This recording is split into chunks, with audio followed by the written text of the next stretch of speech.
Blog Talk Radio.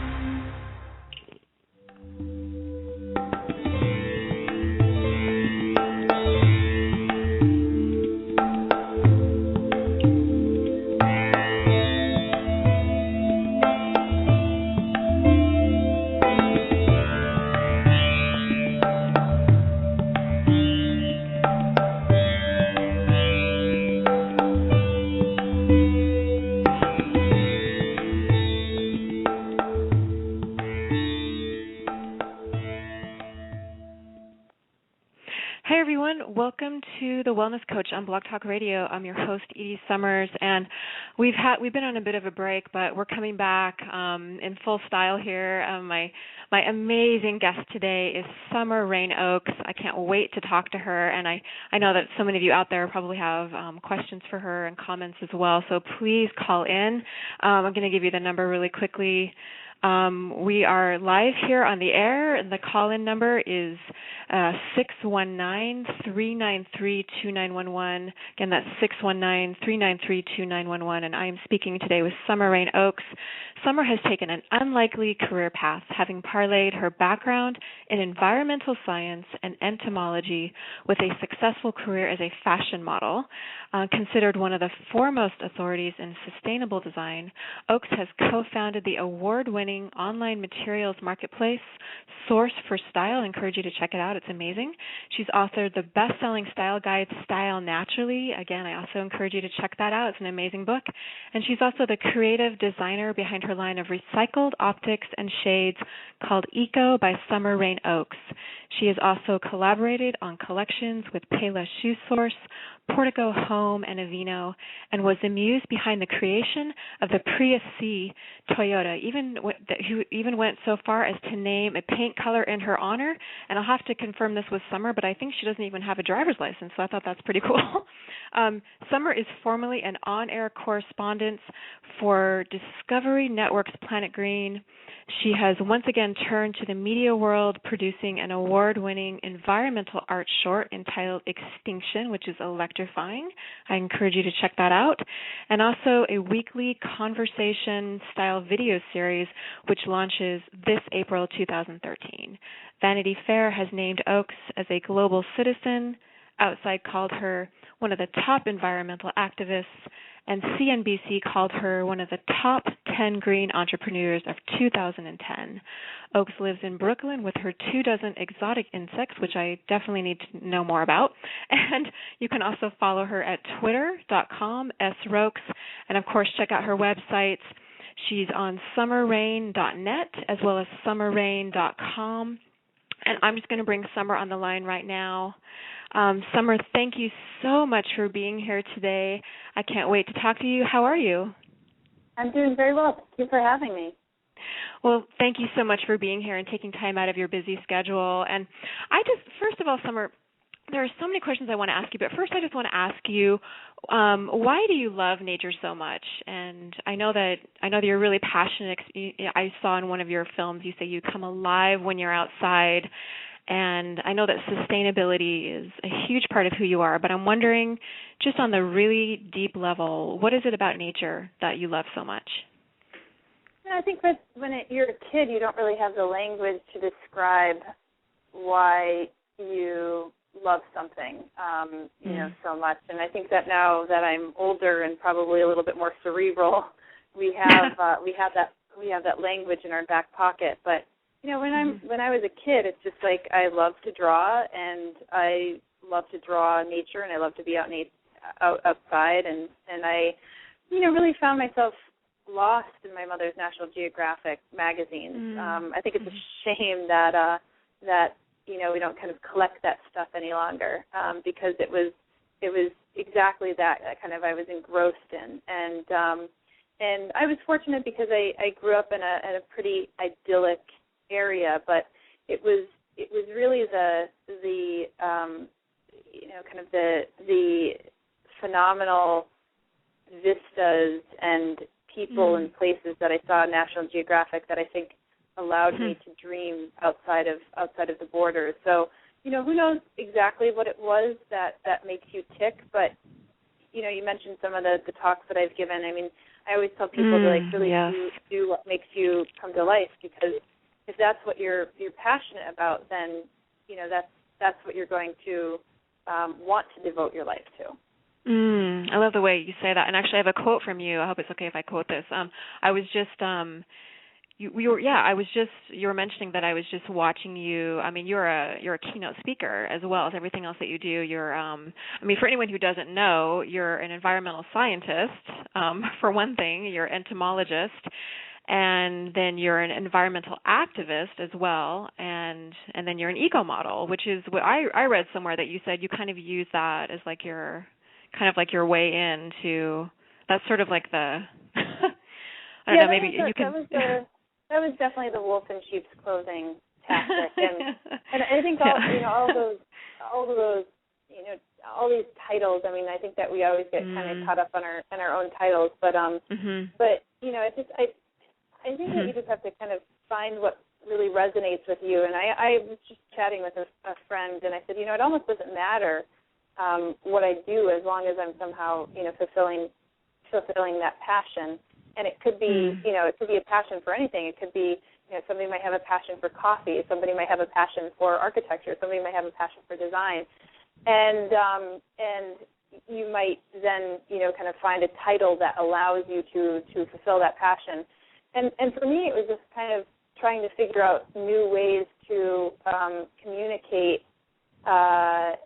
environmental issues. And I kind of struggled with it because, some of my best friends are just not people who are in the same field, and I wanted to get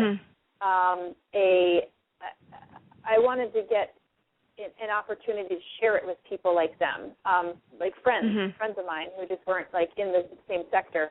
And we often, I think, find ourselves saying what disconnects us versus what connects us. And so environment, I thought, was a real disconnecting part. People just didn't feel the same type of passion for it that I did. And so I thought, well, there's got to be cooler ways in order to be able to connect that passion. It could be through humor.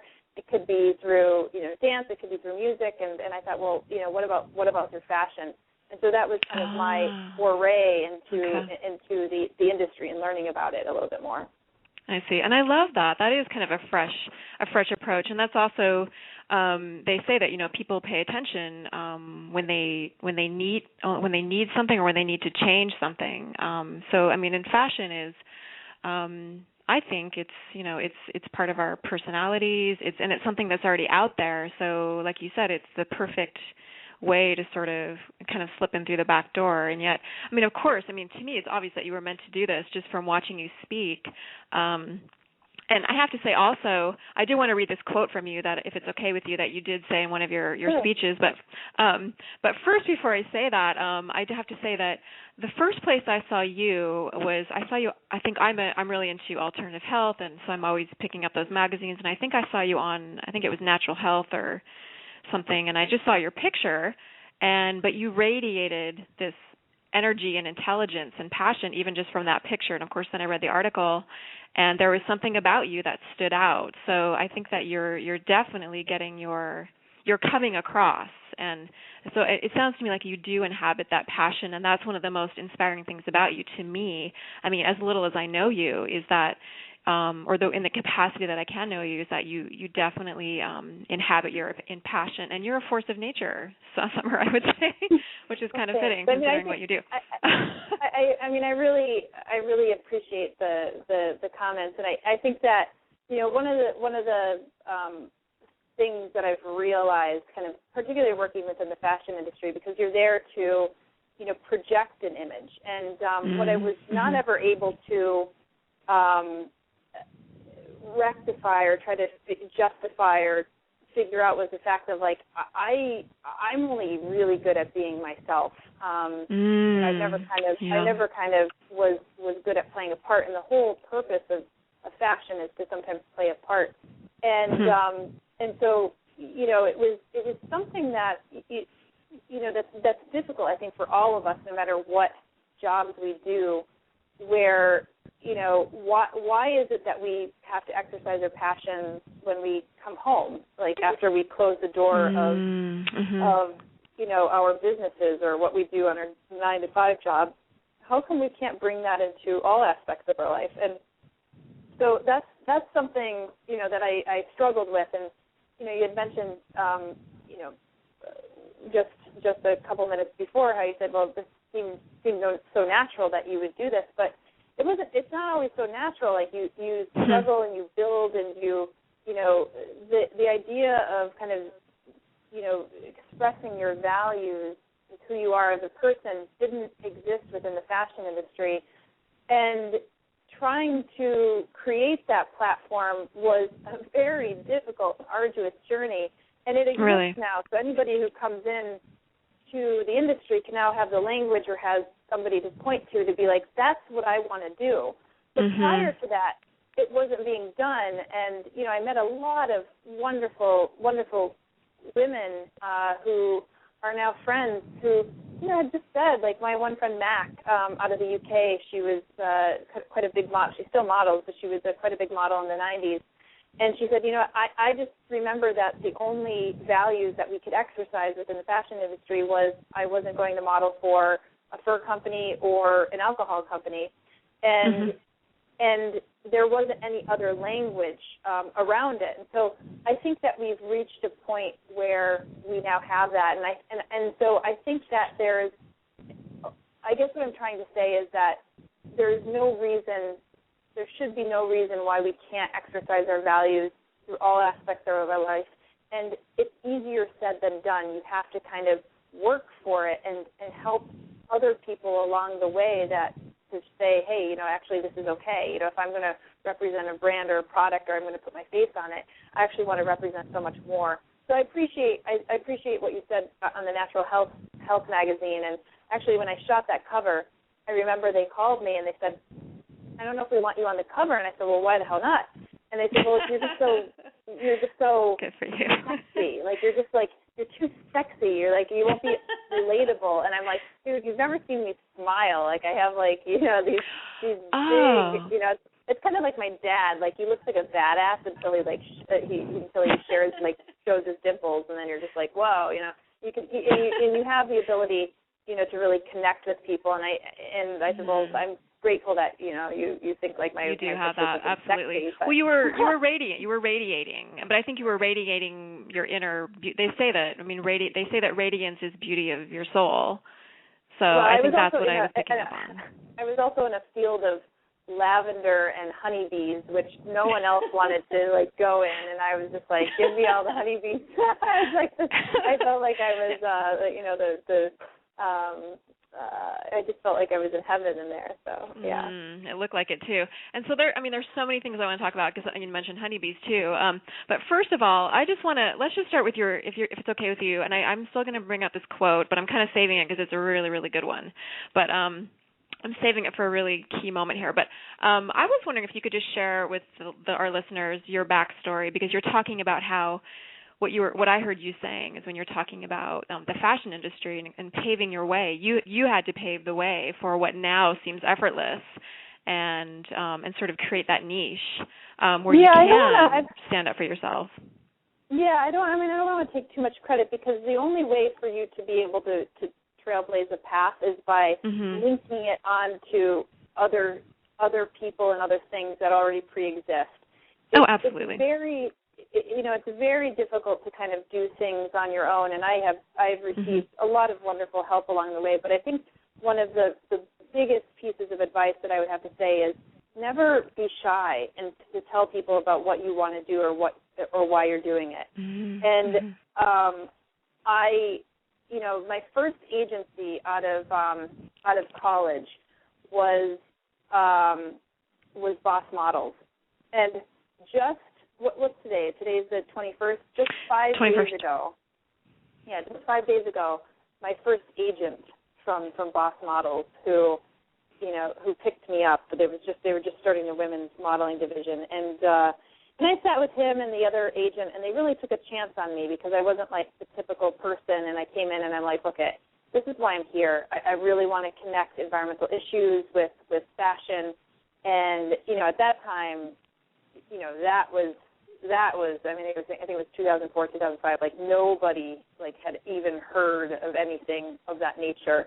And guaranteed there was not one woman within an agency who was like, I just want to exclusively align my work with this. And they gave me a lot of lines. And I remember, Justin looked at me and he was just like, look, 80% of the jobs won't be available to you because your hips are 2 inches too big. And I looked at him and I was like, I just shared with you like my deepest core passions about what I'd like to do, and you're giving me this line. I said, first of all, I don't want 90% of the jobs. I don't want 95% of the jobs. Forget about like my hips. Like, and I had this presence. So I was just like, God, if you think my hips are going to stop me from doing my passions, which are far greater than any of the kind of trivialities of the fashion industry, I said, well, you're sadly mistaken. Wow. And I said this to him, and he was impressed, and they signed me on the spot, but it didn't really kind of work out. And I told him, I said, look, if you help invest in my career, I said, it will be a good return. And funny enough, like he left eventually. I mean, I left before he did, and he just wrote me a note the other day, and he goes, Summer, awesome job. Have you ever thought about visiting Sustainable South Bronx and working with their organization? He's like, I believe it would be a perfect match. I believe in your purpose. This is somebody who's now 8 years removed from me. And I have to say, to get an email like that, to know that the fortitude that I had, 8 years ago to now is really remarkable, because you stand for something, and you just can't be shy about that. And Summer, I think that's what I picked up on when I saw your demo reel for when you're for doing keynote speaking, because. And I think that is, I mean, again, as little as I know you, that seems like one of your amazing strengths. And you're right. I mean, there's so little time as it is. And I think especially for women, especially probably in the fashion industry, and maybe especially for the female models, to have somebody, I mean, I'm so glad that things turned out as they did between you and him, and that he remembered that about you. But it's so interesting, like that they were, looking at your hips, saying that, you're. I mean, it's just so funny the way we're marginalized, and yet, well, go ahead. It's the perfect thing. We're inclined not to be the best people that we can be, because for one reason or another, it's. I remember him telling me, like, he pulled me aside, and he's like, I totally believe in this, but I don't want to lose my job, or, whatever it might be that was ailing him. Because I came back also with the contract marked up. I was like, no, these things are unfair in the contract, and he's like, look, I can take this to the boss, but he's like, I don't want to lose my job. And so I think he was programmed and dictated and puppeteered to tell something to me that, quite frankly, just, if you're out of the box and kind of challenging the status quo of the system, it doesn't work. And I think that we all need to kind of recognize this about ourselves and be like, okay, well, if I'm working within a system, if I'm working within a box, how do I take that box and turn it into, how do I work with it and turn it into origami? And so that's what I'm always kind of trying to do with my work. And the question is, it's not easy for somebody. You get a lot of people who are like, I want to start my own business, or I want to do this, and how do I start, or where do I start, or how long should I go for? You have to answer those questions for yourself, because you might be passionate about it, but you might not be able to turn it into a business. And that's where kind of the journey and the character building takes place. And also what I hear you saying is that in speaking your own truth, isn't that maybe what does open some of those doors, and it makes the journey easier? Absolutely, because a lot of people want to hold on to their ideas and not share it, and I'm like the complete opposite. I'm just like, share those ideas out, because it did not benefit me. If I went through, just picture this: if I went through the fashion industry not telling anybody about what I wanted to do you think that they would have kind of, I would have been sent on like all these castings that didn't make sense for me, that took me away from my vision. 2 years down the line, I could be, waitressing at and trying to do a fashion career that wasn't even, something that I wanted. And, and along that way, I wore my heart on my sleeve, whether it's naivete or whether it was, just kind of who I was or am. And in that process, I found other people who were into it and wanted to help and wanted to make introductions. And it was those people that I ended up helping build my career from one point to the next. And you wouldn't have those people in your life if you didn't tell them about what you were doing, what you stood for, and what makes you tick. And this is really striking a chord with me, Summer, and I'm sure it is with a lot of people too. And I just because it changes everything. It's it's in the details, right? Life is in the details. So I love how you say wear your heart on your sleeve. And I'm going to share this quote that you say from one of your speeches. You say, "Go forth in your life with vigor and passion. Strive to see yourself in every single person that you meet. Know that the goal you are working toward, let that be your guiding light, and go forward in life as a human being." And I absolutely love that quote. You say it much better than I just said it there, but it's really powerful. I mean, you are kind of like I like that you're a woman that is sort of shining a light on sustainability. I like those two. I like that those two parts coming together. You know what I mean? Because it's I don't know. It's not that men aren't into sustainability too, but there's something about a woman. Well, it's a good point that you make, and actually one of the organizations that I'm really close with, Rainforest Action Network, they recently just lost their executive director, Becky. She actually drowned in Mexico, and she wasn't even 40 years old yet. She was still 39. And I remember reading about her. Yeah, and she had awful. just written to me a couple months before they were going to throw their benefit out here in February, and it really hit me. It struck me because, God, I had just seen her even 4 months before that. She was here in New York, and she was just like full of life, and was one of the rare women within the sustainability movement who kind of just got up on her feet and rose to the challenge. And there are other women out there, of course, but not as many as that are celebrated. And and Rainforest Action Network was just like, God, we wish we really want to get another woman, because there's very few that are out there that have risen to kind of the leading nonprofits. I mean, you see more now than ever. I mean, especially like social entrepreneurs. I mean, Benita and I, started Source for Style, but as you're going through the process as a woman, kind of starting a business or a nonprofit or an organization, you start to realize some of the inequities. And it's funny because I didn't experience any of those inequities in college, and I remember getting a grant. I can't remember what it was called, but it was like a women's research grant. And these were women who were my seniors at the time. They were probably like in their 40s, 50s, and 60s.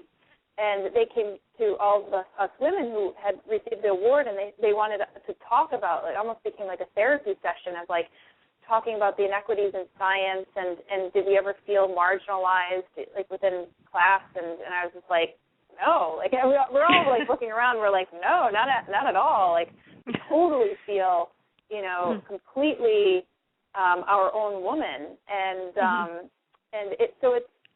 it's strange that it was people had felt that way before, but it was those women that kind of trailblazed that path for us to feel equal. Right. And now I see like more women kind of starting their own businesses, and we've gone through the process. We raised a venture capital round for Source for Style, and you could start seeing where some of those inequities or disconnects actually are happening for women who want to start their own businesses, for example. That's very interesting. So it still exists, but although we've made progress, there are still areas that it's maybe within, like you were just talking about, maybe in entrepreneurship, but also in Source for Style. I know that you connect people with, say, is it like textiles and fabrics that are. And like also, is it fair trade? Do you work with fair trade too? Like that's also connecting with maybe potentially women in other parts of the world, right? Who are yeah, that's exactly right. Entrepreneurs. Yes, the whole idea behind it was like, for designers, we wanted to be able to connect designers to sustainable suppliers around the world, and lot of about 70 to 75% of people who work within kind of the manufacturing, the textile sector are actually women. So inevitably, by putting those groups together, you not only help solve the problem of reducing sourcing time, which designers say they spend up to 85% of their time sourcing, but you're actually also solving the problem of being able to develop market access to women and men in different parts of the world who can't get their wares out to the U.S. or European marketplaces. So Source for Style, we started in 2009, and Benita, my business partner, is now running it. I stepped away last year, but we are sourcing in over 30 countries, and we supply products to over 70 designers in over 76 countries around the world. Wow. And that again, this is it's an award-winning online materials marketplace. It's called Source for Style. That's 4 as a number. So Source, the word Source, and then 4, the number 4, and then the word Style. Source for Style. You should go check it out. It's a really great website. And so I was wondering, we're going to take a short break pretty soon here, but I was wondering if we could really get down into the nitty-gritty of sustainability. How can people who are maybe curious about, environmental activism and sustainability, if they're curious but they're not really sure what to do, I'm wondering if we could just get down into the trenches more about how they can get more active, inspired, et cetera. So does that sound good to you? Yeah. I mean, one of the things that I had to say about it is, like, the one thing that's really inspiring to me is when you're able to actually share something with somebody. Like, you have another person's energy in the room or in your community that you're kind of connecting with. And I think that something that we've kind of lost along the way over the last number of years with sustainability is that we're so focused on kind of the utilitarian aspects, like the changing of the light bulbs, the taking the cloth bag, all these little things that I think, yes, definitely make a difference. But what's going to really, I think, make a true difference in your life and have that kind of positive feedback loop is if you're connecting or making someone else's life better. And in that, I think it makes your own life better. And part of that speech that I was given, I think it was actually the Sam's Club, or it might not have been. It could have been somewhere else. But, to see yourself in another human being, I think that is so important. Like, being able to connect with people who may not look or act or think like you, it's the one way that you're going to really be able to make a difference. And coming to the fashion industry was a total 180-degree mind shift for me, because I didn't look or act or think like a lot of the people that I deal with in the fashion industry, but by moving into that and kind of seeing yourself in them and seeing their point of view, I was able to, in some ways, move mountains. And so I think that, when it gets down to the nitty-gritty, it's actually really simple. It's like, if you want to do something for your home or your family or your community, do it with somebody else. I mean, I had my dad come over, and I don't spend a tremendous amount of time with my father, and I just put up a giant vertical garden in my bedroom. And I saw that, yeah. He posted on my Facebook page, and he goes, it looks great, but where are your edibles? And I said, well, that's interesting. I should have an edible vertical garden. So I went online and I found kind of this mason jar herb garden thing that you could do. And it's very simple. You just need mason jars, some soil, some rocks, hose clamps, and a board, and some nails or screws to kind of put into the wall. and of course some plants. And I sent him this picture, and I said, well, hey, do you want to come up and build this with me? And my dad loves to he's very handy, and he loves to build, and he's like, this will be fun. So, he came up, and I tell you, it was like the most fun that I've ever had with my father. Really? I mean, really. It was like an activity that we both loved and engaged in, and, since posting that video and the photos online, I mean, I've had like 6 people write me that, like, I am totally stealing this idea. I've had another person say, like, I want to borrow your father, can you help me do this? And it makes him feel so wonderful, and it's like me, in a way, kind of spreading the joy of showing, like, what we've done together, and hopefully it manifests in other people's lives. And one of my friends is actually inspired enough to build a vertical garden in his house, and I think that, like, just changing your atmosphere of your own house and your own life and your own community is really where the inspiration lies. And so for me, it's not about kind of unplugging your plugs, or, kind of unscrewing your light bulbs and putting in LED light bulbs. I mean, that helps, but it doesn't go a long way as far as inspiring other people to do the same, unless you're kind of doing it in a manner that is really meaningful for other folks. And so I think that by engaging in activities with other people to make their lives better, or to create greater bonds between you and your friends and your communities or your family, I think that's kind of the way to go. I think it's just very simple, and we tend to overlook those simple ideas. I think that's really interesting. I've never heard that before, and that also really helps with just the fact that we are all connected, and sort of to remind ourselves of that, and sort of reinforce those connections too. We live in a life where we are engaging in kind of a lot of perfunctory relationships and a lot of perfunctory conversations, and it feels very superficial for me. And I think that you miss out on the depth of the world and of people's lives, and I think that it's those things that really kind of forward us and humanity along. And it's part of the reason why I'm embarking with my friend Paul on this new venture, which is a weekly conversation-style video series. And it's all about having a conversation. The 2 precursors are, one, it's about people who give a damn. These are people who are kind of moving humanity forward. And, it could be in the social sense, it could be in the environmental sense. And the second aspect of it is that these people have to be willing to be vulnerable.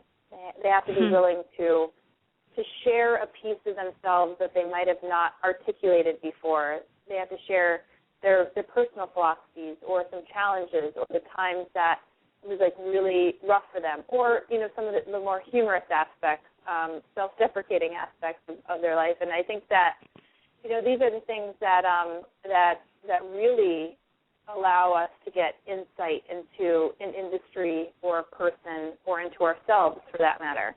And so I'm launching this weekly series next month. So we'll have 52 different episodes, one a week, and it's with people that normally people might not have access to, but these are folks now who are kind of opening up something new, and it's because it's not necessarily an interview where it's looking for these cute little sound bites. Where, to be honest with you, we get we get nothing. It's like eating like hors d'oeuvres and not ever fulfilling your hunger. This is kind of this is the dinner. You're getting the full dinner, and afterwards you're not even going to have room for dessert because it's a full conversation. So that's kind of what we're embarking on now, and I have to tell you that both the guests and myself, it's been a very therapeutic experience. That sounds amazing, Summer. And where can people, is this going to be available online, or where can they find this weekly conversation-style video series that you're launching? They'll be able to tune into all the episodes on my personal website at summerrayne.net. That's SUMMERRAYNE.net, on Huffington Post, and we're talking with two other distributors right now. So I don't want to give their names unless it's there. But if you go to my website, you'll be able to see where you can see it as well. I mean, it'll be on Google TV and YouTube, that type of stuff as well. So you could take a look at it there, and it's definitely going to be on Huffington Post because that's already something that we discussed. So. That sounds perfect, and you have so many amazing projects, and we're going to take a short break. When we come back, I would love to talk in more detail about some of your projects that you've done. Extinction, it's an amazing short film, and also Beyond the Wild, Saving the Sacred Headwaters. I'd just like to go a little bit deeper into some of the projects that you've done, your story, and just sustainability, just your passion.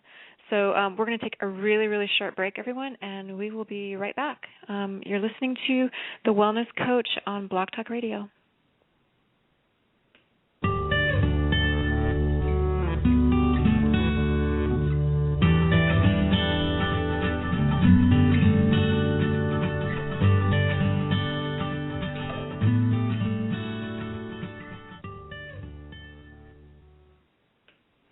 Hi, everyone. Welcome back. You are listening to my interview with Summer Rayne Oakes. She is an environmental activist who has a degree as an environmental scientist as well as a degree in entomology. She is an eco-model. She's walked the runways. She's been on the covers of magazines. However, her deepest passion is sustainability. And she's here today to talk about all of the way that her passion has manifested in some incredible ways. Summer Rayne has taken an unlikely career path. Again, she parlayed her background in environmental science and entomology into a successful career as a fashion model, also was known as an eco-model today. And she has worked with people, different companies such as is it Payless Shoe Source and Nike. Nike is just right down the road from me here, so I'd like to hear a little bit more about what you did with them. She also was the muse behind the creation of the Prius C, and they even named a paint color in her honor. And Summer, you'll have to confirm this. Do you have a driver's license now, or is that like an old piece of information? I'm kind of curious about that. I do not. Do not. Okay. It's become a vestigial structure in my life. I've never really owned a car, so. That's amazing. It was so funny that Toyota's like, we created this car for you, and I was like, well, you could have called me because I don't even have a driver's license.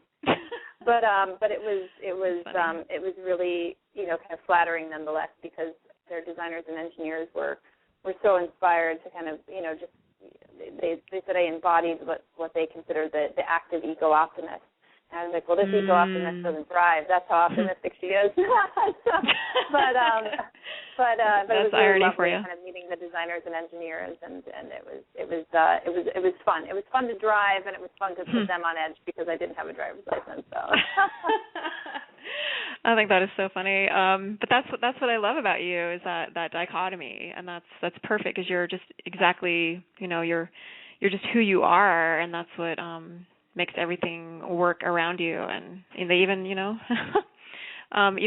for them to go as far as to to name that car after you, and I think that's really funny. But so I was watching that short film, The Extinction, and you guys were saying all these facts about, like, by the time you're, like, for the one that really struck me is by the time you're 50, all the lions will be extinct in the wild. Yeah, and that made my heart drop. Just to give a background for everyone listening, Extinction was an environmental art short that I did kind of on the weekends while we were building Source for Style, and it was just something that I had to get off my chest. You must like feel those days when you're just like, I just have to say this, or I just have to bring this to life. And at that point, my mentor, who is the closest person in my life, had just passed, and the day that we started shooting this film, actually, he had passed, and I wanted to devote the film to him, so it kind of took on a whole new life as we started to film it. And the concept behind it was to showcase that the most pressing environmental issues are not happening thousands of years from now, but they're happening within a lifetime. And I narrate it on the timeline of my life from birth to death. And of course, it's pretty visceral when you're being able to narrate this as a 20-something-year-old. And I found that I came upon this concept because I was really struggling with this idea, and I was speaking to a lot of places, that, how do I really connect people with how quickly all of this is changing before our eyes? Because you often don't see it. It's happening within a lifetime, but it feels like a long time away. And and I kind of got the sense that I could really make this meaningful if I do it on the timeline of my life. And there's a lot of research out there about if things are continuing to go as forward as planned, these are the projections that will happen. And for what I find is that a lot of people have a specific statistic within the film that really resonates with them. Yeah. And more people resonate with the lion statistic than anything else, and I think that is because it's an animal. It's like it's big, it's relatable. We think about like lions in the wild. It's the king, of its kingdom, and you then feel like, wow, well, that's something that's really close to me. The other things like with forests and coral reefs, it might feel a little bit more esoteric, and people don't know what happens. A lot of maybe some of us don't understand, like, well, what happens if all the coral reefs die? So what does happen? I'm sorry. I mean, I think that it's about 1 billion people rely on coral reefs for their foods, and it's because it serves as a whole ecosystem underneath the Earth. And if you think about it, almost all of our planet is covered with ocean, not with terra firma where we live. So there's a whole level of ecosystem below, submerged in water that we don't know about. And I just actually had Fabian Cousteau on my video series, and he was talking about like how much biodiversity can exist underwater, and that we just have no clue, and how much carbon is stored underwater. And the reality is, if you're looking at it from a perspective of like health perspective, like our coral reefs provide the ecosystem that provides for 1 billion people. It provides not only that, but like tourism. The own ecological integrity of the system, and these things are all coming undone with the increase in temperature of the ocean, the increasing acidity of our ocean, the point source and non-point source pollution, agricultural runoff that's happening within the ocean system. There's a lot of things that are currently changing right now, and that for one, and that's something that Extinction doesn't touch upon. Like the 5-minute film, it doesn't really go much into the descriptions of what are happening. It just kind of says what is happening. Yeah, well, it's very powerful the way it is. But I really like how you talk about the health of the planet. It's so interesting. I was thinking about that way when I was driving back here to come do this show today, and I was thinking, okay, I'm the wellness coach doing a show on sustainability, but this is about health too. And we're all connected, and I think this is like I think this is maybe the disconnect that maybe some of us have, and maybe it is because we're not out in nature as much as we should be. I think that's what John Muir was saying at one point, is that the people that don't understand why we need to say, quote unquote, save nature or preserve it is because they're not out in it. So there's that level of disconnect, but it's absolutely true. I think that, aren't the rainforests our lungs, and the coral reefs, you were talking about, now why is the ocean becoming more acidic? I wasn't sure I understood why it's becoming more acidic. Oceans start to acidify because of of the warming of the ocean. So basically what happens is as the oceans warm, which we have I think it's like a 3 degrees Celsius rise by mid-century, which I think is over 9 degrees, maybe Fahrenheit, somewhere between 9 and 11. I can't do the math in my head, but which is a substantial amount of increase in air and then also inevitably in water temperature. So as the oceans start to acidify, what happens is that the calcium carbonate that makes up the shells and all the symbiosis of coral and polyps and all this other kind of stuff come undone. And actually they're seeing shelled creatures start to lose their shells. They can't even form their shells any longer. And corals, different corals exist in different temperatures. So as soon as you kind of kick that temperature up, you're not going to get a coral there any longer because it can't survive because the ocean has warmed to a degree.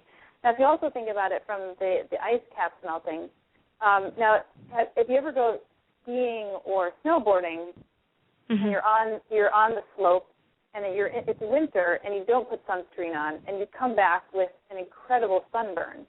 And I've seen this with people. I was just like, wow, did you just come back from the beach or like somewhere like Turks and Caicos? And they're like, no, I was like skiing in Aspen or whatever. And they're truly burned. And what happens is when the sun hits the ice caps, which is a significant, is or was a significant portion of our Earth, the light bounces back. It reflects. So that's why you get sunburned because the light is hitting the white. It reflects, and you get a sunburn. So that's what the poles are doing. It's actually reflecting the light back, and hitting the UVA and UVB rays back and up into the atmosphere. Now, what happens? Wow. I mean, you've always walked if you fly over kind of an ocean or you see a pool down below or whatever, the color, if you're far enough up, is black. And it absorbs light. And of course, if you've ever gone on asphalt or, in the city without kind of shade and you're walking on asphalt, it's hot. It's because when things are black and darker in color, it absorbs the heat. So as we start losing more and more of our ice caps,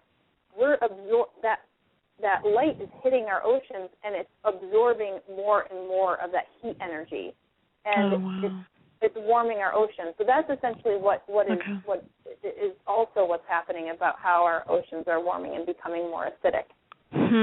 Wow, I've never heard that. It's fascinating. And then, of course, another residual side effect, it's like a domino effect. Then it's the polar bears that's another species that potentially might go extinct. Is that safe to say?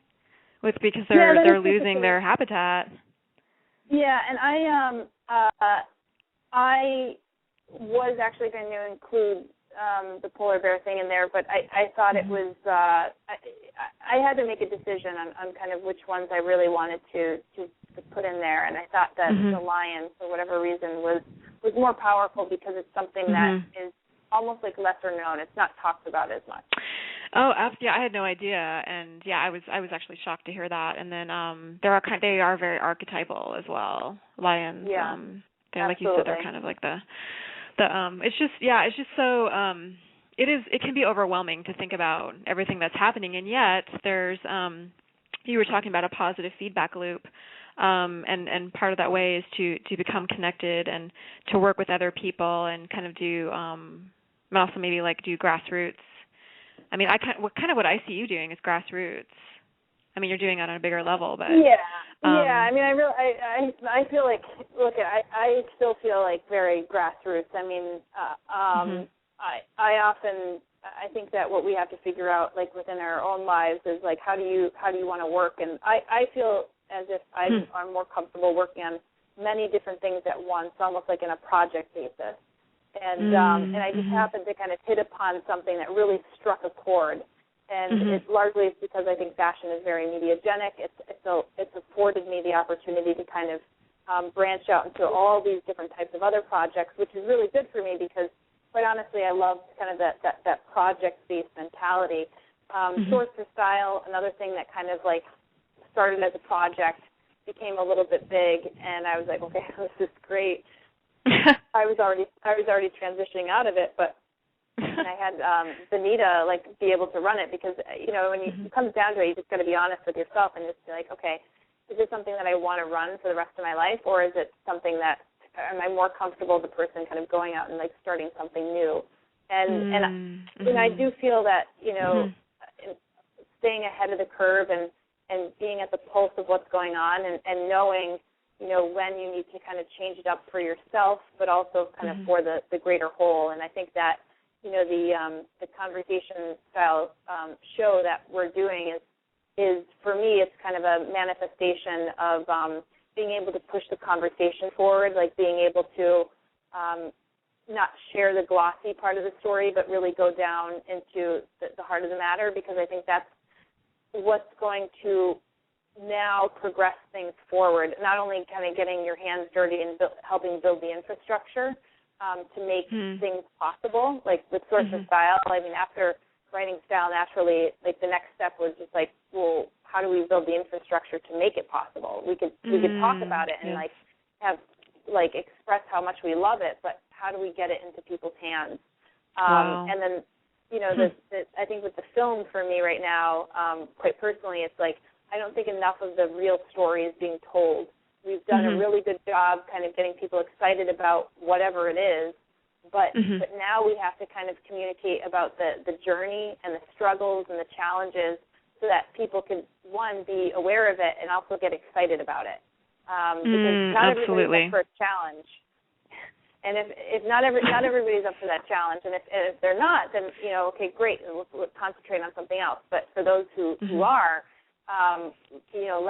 let them hear other people talk about their their visions in life, so that it can manifest in other people's lives similarly, if not or differently, if they want to take a different path.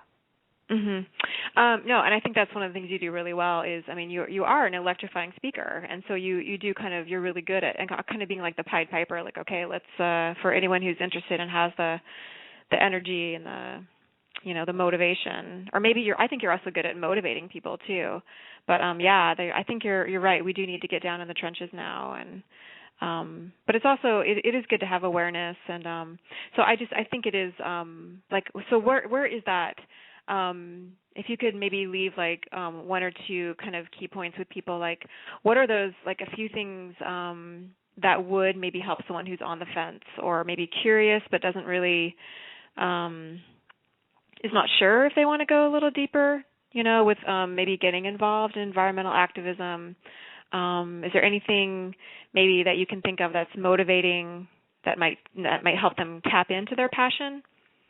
It's start with. I mean, the thing is, start with yourself first. I got into the fashion industry because we all wear clothes, and it was it definitely is a mediagenic industry, but it's one of those things that we all wear clothes. We all kind of eat. We all get up in the morning. We all take a shower. There's certain things that really connect us, and I think that in order to, I mean, hey, I'm not going to say don't start in your community and everything, because it kind of is counterintuitive to what I said before, where you want to be able to help other people out. But sometimes if you start things in your own life, that can be an inspiration for other people. And it that's might true. be, I just chatted with this other gentleman the other day who's really wonderful, and he's going to come on the show. His name is Stephen Risk, and he works with the Green Bronx Machine. And he's like, I have to tell you, I lost 60, or did he say 60? No, he lost 100 pounds. He's like, I lost 100 pounds. And he's proselytizing. He's always talking about getting the bad guys out of the school, which is the Mars bars, the candies, the sodas, and everything like that. And he's like, I want to show. I was like, well, congratulations, you just lost 10 packs of potatoes, a 10-pound bag of potatoes.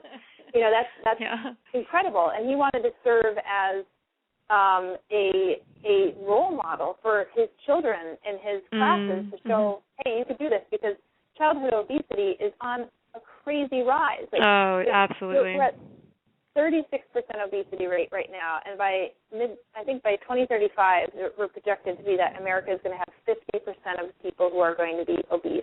That's 100 Wow. pounds over your normal body weight. And Wow. and this is obviously like something that goes back into the food that we're eating, the lethargy, you know, all sorts of different dynamics of what's going on there. So what better way than to actually make yourself healthy, you know, and that's going to only be better for your family and also hopefully be inspiring to other people as well. So there's all sorts of different ways that I think that people could start. But you just have to kind of look into your own life and not do a blanket statement. Like for me, it was about bringing more green into my life, into my home, and being able to share that with more people. You know, I took joy in that. I mean, of course, I've done, you know, all the other wonderful things that you mentioned, but it's those, you know, things that you kind of bring into your house that you enjoy, that you then feel very comfortable sharing with other people. I mean, to have that, you know, relationship kind of building the mason jar herb garden in my kitchen with my father was, like I said, like, you know, I've been around for 28 years. Like, that was like the most fun thing that I've ever done with my dad. Like, that's pretty cool. And he got a kick out of it. Now he sees everybody kind of responding to it on Facebook, and he feels like proud about his own abilities. I mean, you can't get better than that. I mean, it really is. It really is quite wonderful. It is. Those are the things I would say.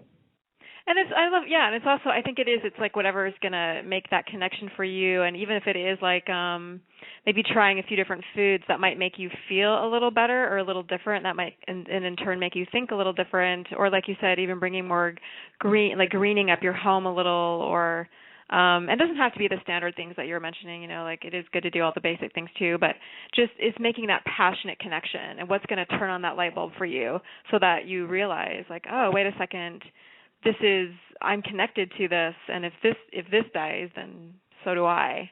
And it's not, you know, it's not complicated. It's not complicated at all. I mean, it really, you really got to get down and just be like, you know, what do I want out of my life? Like, do I not want to be paying these exorbitant health bills because I'm lethargic all the time? Well, maybe it means like kind of getting up in the morning and going for a little light jog or a walk, or you know, maybe it means kind of changing, you know, just one of the things that you're eating in life. I mean, these are all things that we just have to kind of put our minds to and commit.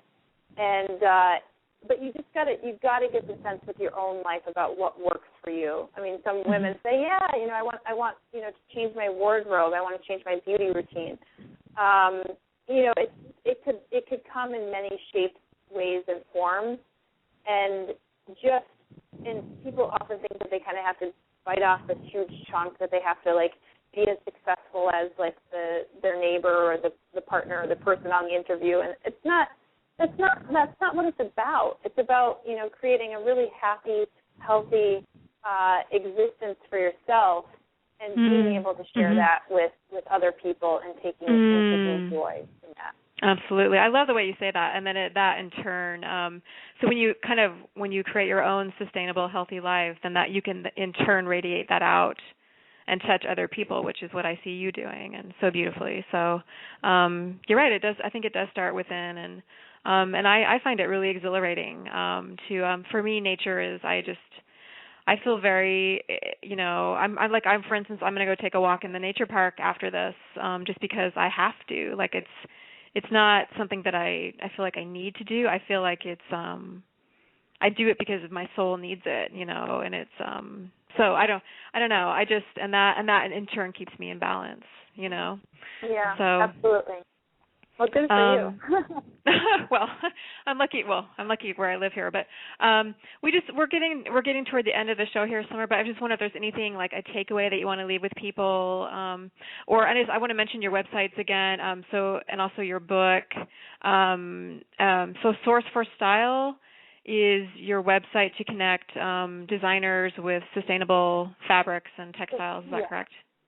And then Style Naturally, okay. Style Naturally is your fabulous book on fashion, and also just a lot of the there's a lot of like websites in there, and you kind of throw in like how to live a more sustainable life in general in there as well, which is great. And you've got you've got your recycled optics and shades called Eco by Rayne Oakes. And then also you have your two websites. Well, you probably have more than that, but I know summerrayne.net and summerrayne.com.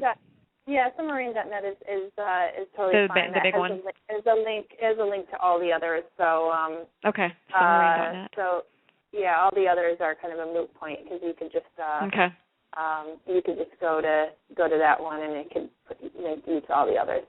Okay, and that's Rayne for anyone who's listening. And then you can also follow Summer at twitter.com/SROAKES. And yeah, Summer, is there anything that you'd like to leave with us today? Any kind of takeaway? Anything at all? And thank you so much for being here. Yeah, no, thank you. I mean, I think it was a really wonderful time, and I just wish everybody the best and to really hone in on what your truth is and be able to follow your passion with the utmost respect and hard work. So yeah, get to it. And on that note, and I just want to add to that, I say in your other bio here, you say we all come from different backgrounds, different cultures. We are all in different places in our lives. Do what works for you where you are in your life. Light your own fire, blaze your own path, work hard, and most importantly, live by example. I love that. Yeah. So, well, thank you so much, Summer. I can't thank you enough. I really appreciate your time today. And, I just thank you so much for a really amazing interview. And thank you for all that you're doing. Well, thank you. I appreciate your time, Edie. And best to you. You too. Take care. Bye. All right. Bye-bye.